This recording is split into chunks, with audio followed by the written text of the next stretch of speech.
Hey, so let's talk Bible. Hebrews chapter 12 verse 2 says, looking unto Jesus, the author and the finisher of our faith. And I thought to myself, this is a little weird. Isn't this the use of author and finisher, both words, isn't it redundant? Because there should be there's a presumption that the person that authors a book is the one that writes it from beginning to the end. Yeah? The writer thinks differently.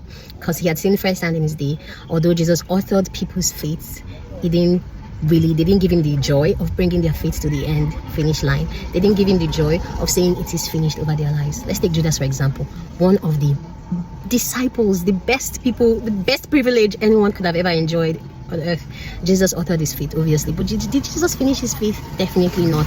He took the pen, I took the reins off the hands of Jesus, and he brought his faith to a very bad end.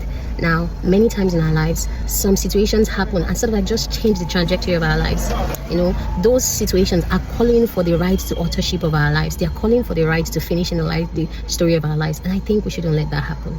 For example, it could be guilt, it could be shame, it could be maybe addiction, sexual abuse, or any drug abuse, whatever it is. Those things happen in our lives. That doesn't mean that our lives should end on their own notes, or they should dictate the way our lives should end. You get? Because, okay, for example, last year my dad passed, and I could sense grief wanting to take the pen of my life to write the story of my life, and it was a struggle. But I'm glad that Jesus won, because here I am still witnessing and talking about Jesus. I want you to know that Jesus is an overwriter.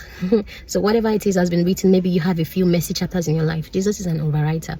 Make sure that you insist on Jesus bringing your faith to the finish line, not anything else, not that thing you went through, not that thing, the habit you have. You have to insist that Jesus, because my faith started in him, it will be the one to bring my faith to the finish line. Okay, so I know that we know this, but this is just a reminder, and that's okay. Yeah, love you guys. Remember, Jesus is both author and finisher.